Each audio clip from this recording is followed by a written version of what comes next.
Welcome to Figure Feedback. My name is Jeremy. Today I want to tell you about two accessories that I use in conjunction with the FlashForge Adventure 5M that I think are essential for my everyday needs. Now, I'm using the FlashForge Adventure 5M just as an example in this video, but the things that I'm going to tell you about, you don't need to have that particular printer in order to use it. I'm just going to be using this as an example. All right, so the first thing that I use is a smart plug. Now, there's a ton of different smart plugs out there, but if you aren't familiar with them, they're basically just plugs. You plug them into your wall just like you would anything else, but when you plug the printer into it, you're able to turn it on and turn it off whenever you want. And for me, the smart plug that I use integrates with Google Home, and that's what I use for all my smart home stuff. So I'm able to go into the Google Home app, and with the press of a button, I can turn the printer on and I can turn the printer off, no matter where I am. If I'm in the same place with the printer in the house, or if I am halfway across the country, as long as I'm connected either through Wi-Fi or a mobile connection, I can turn the printer on and off whenever I want. And this has been working great so far, especially with the new update in the Orca FlashForge app, because now we can level the bed before the print starts. That's something that we couldn't do before. So as long as there's nothing else on that bed, I'm able to slice the file from my computer. I can turn the printer on. I'll heat up the bed directly from the printer, and then I'll just send the file right over. So I don't actually have to go down to turn on the printer or interact with it in any way when I'm using this method. The other great thing about having that smart plug is if something goes wrong with the print, if it starts to fail, or if the blob of death begins to emerge, I'm able to just turn it off immediately, and that'll prevent any damage from happening. Now, that also brings me to the second accessory that I use. So how would I even know if there's a problem with the print? How will I know if it's failing or not? Well, that's where the security camera comes in. Now, there are different methods that you can use to connect a camera to the FlashForge Adventure 5M. You can buy the official camera from FlashForge and install it on the printer. It's not a hard process to do. You can use a USB webcam and plug it into the USB port and monitor it that way. But what I choose to do is use a security camera. In this case, it's going to be the Roku Indoor Cam SE. And what's great about this camera is you can get it for cheap. If you live in the United States, you can get it from Walmart for around $25. And that's the same price as FlashForge's official camera. And this camera also has a magnetic base, so if you're not using an enclosure, you can just slap it directly on the frame of the printer. And it's a really strong magnet. It holds really well. Even when the printer is shaking like crazy, it never moves and it never comes loose. So what I do is I put it on the front of the printer and then I turn it upside down. And when I do that, I'm able to see a full view of the build plate, but I'm also able to see the tip of the nozzle. So I'm able to see if there's any residue that's building up on the nozzle, and I'm able to see clearly if a print has failed. And if that happens, I can go back into the Google Home app and I can turn the printer off quickly.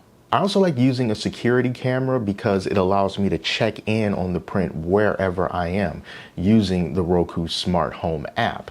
I don't have to be tied to the computer or rely on a video feed that's being sent to the slicer in order to see that.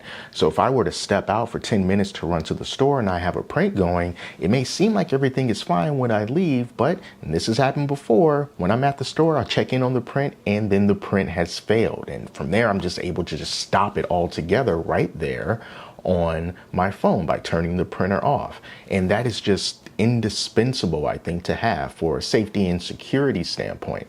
And if you're wondering about, how these days security cameras tend to have subscriptions attached to it, and the Roku camera is really no different, but you don't need it in this case because I'm not using it as a security camera. I'm just using it to monitor my print. So I don't need any face detection, package detection. I don't need it to send videos off to the cloud. I just need it to provide a live streaming feed.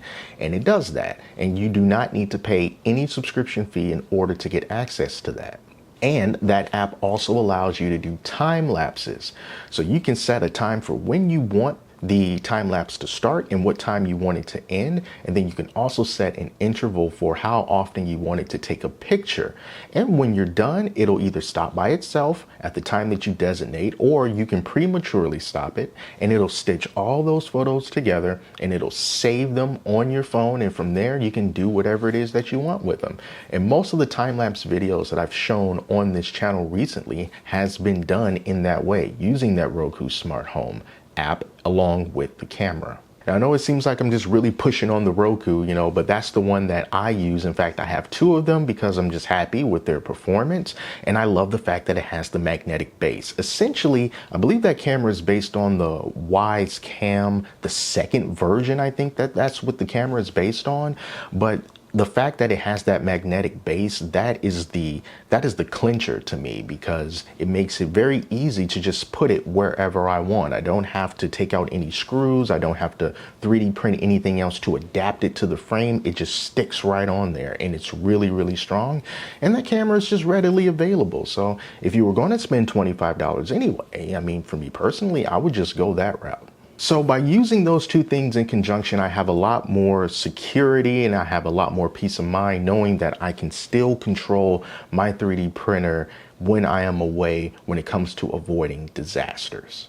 And for those of you who are using the FlashForge Adventurer 5M, you might be wondering, well, can't you just do all that in the new FlashMaker app? And the answer is, yeah, you can, but this is more of an all-around solution for anyone who is not using the FlashMaker app for whatever reason. I've seen some stories from people online that are saying that after they updated their firmware, they aren't able to look at a camera feed the way that they used to anymore. So they're having some issues with it. So if you're having problems getting the camera feed to show through the slicer or through an app or whatever way that you used to before, this is a totally isolated situation where you don't need to rely on any software that FlashForge has done. You can go right through, in this case, Roku, and it's completely removed. So it's independent in a way, so you can still have another method to view your prints without having to worry about things getting broken by firmware. And then there's also some people who just don't want to connect their printer to Wi-Fi. And if that's the case, they can still use a smart plug to turn the printer on and off. So that is all for now. If you have any essential accessories that you also use with your 3D printers that you would like to share, please let us know down in the comments. We might even be able to incorporate that into our builds as well to make things a little bit more easy for all of us. So thank you all so much for watching. Till next time, take care of yourselves, and I'll speak to you soon.